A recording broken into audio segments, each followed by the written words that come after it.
আলহামদুলিল্লাহ, আল্লাহর রহমতে আমাদের লাগানো গাছগুলো খুব সুন্দরভাবেই হয়েছে। এবছর আমরা এখানে গাছ লাগিয়েছি, এই যে সকল প্রকার শাকসবজির গাছ, কিন্তু সবই একত্রে লাগানো হয়েছে। মাশাআল্লাহ, সবগুলোই মোটামুটি ভালোই হইতে শুরু করছে।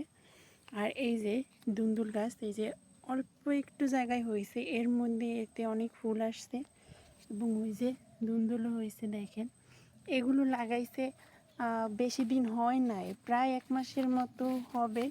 তো এর মধ্যেই ফলন আসছে। আর ওই যে লাউ গাছ, ওটা 1 মাস হয়েছে লাগাইছে, 1 মাসের একটু বেশি হবে।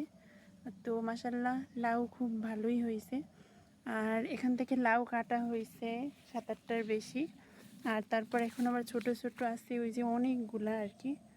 আর এখানে এই যে বরবটি গাছ, তো দেখো আল্লাহর রহমতে এটাও খুব ভালোই হইতেছে। এই যে তো অল্প কয়েকদিনের মধ্যে খুব ভালোই হয়েছে। এখানে এই যে আমার মা শসা গাছ লাগিয়েছিল, শসা গাছই তো এটা।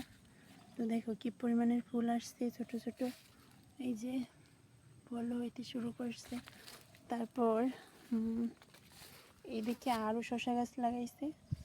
আমার মায়ের যা যা মন চাইছে সব কিছু এখানে লাগাইছে দেখো। আর সব কিছু হইতেও শুরু করছে দেখো, ফুল ফল। এই যে করলা গাছ, করলা খেয়ে তারপর বেঁচে রাখছিলাম, মানে সেখান থেকে হয়েছে। এই করলার সাইজগুলো অনেক বড় বড় হবে। করলা গাছ থেকেও ফুল আসছে। আর এখানে কিন্তু চাল কুমড়া গাছও লাগাইছে দেখো।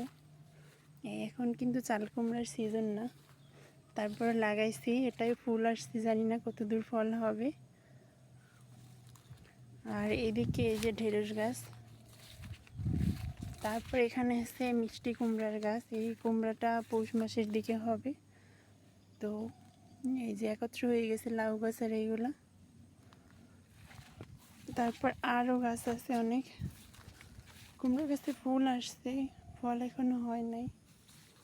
তারপর ওই দিকে সিম গাছ আর বরবটি গাছ এখানেও লাগানো হয়েছে।